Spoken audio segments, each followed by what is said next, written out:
right, welcome back to the Morning Wrap. According to a survey by the Kaiser Family Foundation, 90% of the public thinks that there's a mental health crisis in the U.S. today, with half of young adults and 1/3 of all adults reporting that they have felt anxious, either always or often, which is why mental and spiritual advocates are on the rise, just like our next guest. We have best-selling author Morgan Richard Olivier here this morning. Thank you so much for being here. Thank you for having me. I really appreciate it. Thank you. Tell me how you even got in this space. How did this journey begin for you? Well, you know, I actually started off writing articles online on Facebook years ago, and I'd write these positive, you know, glass half full pieces.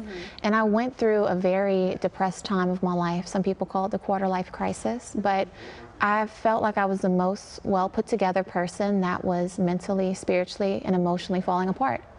So when I couldn't share it with people, or I didn't even understand it myself, I would write it. And that's where the new articles and later books began to form. What happened in your life that got you to that point? And I know you said the writing, but what else was it? What happened in your life to help you get out of that? Well, to get out of it, I dove fully into therapy, mental health therapy, and I also got into a new church. And getting into the new church is really what changed everything. It made everything make sense. And I always say, you know, when you go to a therapist, you see your voids. But when you really discover who God is and who you are, it shows you how to properly fill those voids, and you see the greater purpose of your pain. Let's talk about your book. Yes. And let's, I want to know some of the feedback for this. And let's go. It looks beautiful, by the way. Thank you. So this is one of my 5 books, The Tears That Taught Me. And this book is, I get a lot of feedback of people that feel that it's words that they felt deeply but did not know how to articulate, and didn't feel that other people understood or could even relate. So it's really a safe space within these pages. That is great. So tell me a little bit about the inspiration. I know it's, you know, personal experience, but do you ever take something that you hear from a friend or a family member?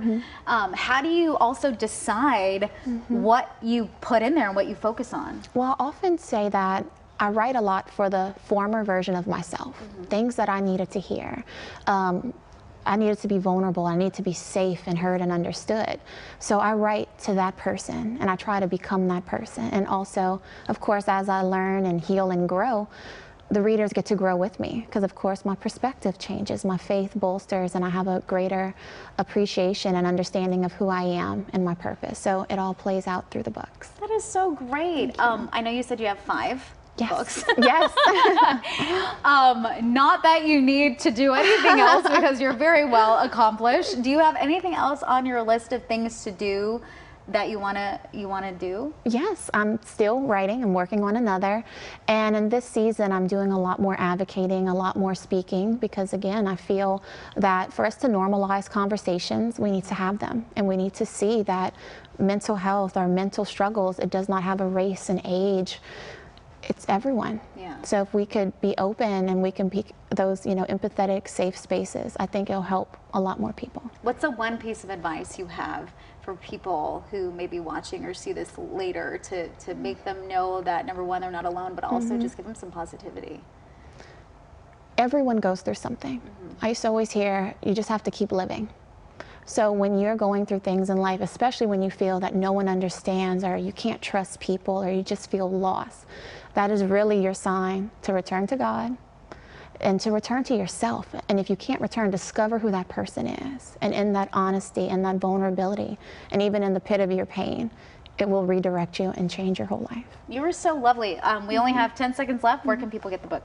They can get it on modernmorgan.com, as well as Amazon and all the online retailers. Perfect. Thank you so much for being here. Congratulations on everything. That's amazing. And thank you so much for watching Morning Wrap. Stick around for KCON News at noon with the one and only Amy Johnson. We'll see you back here on Monday.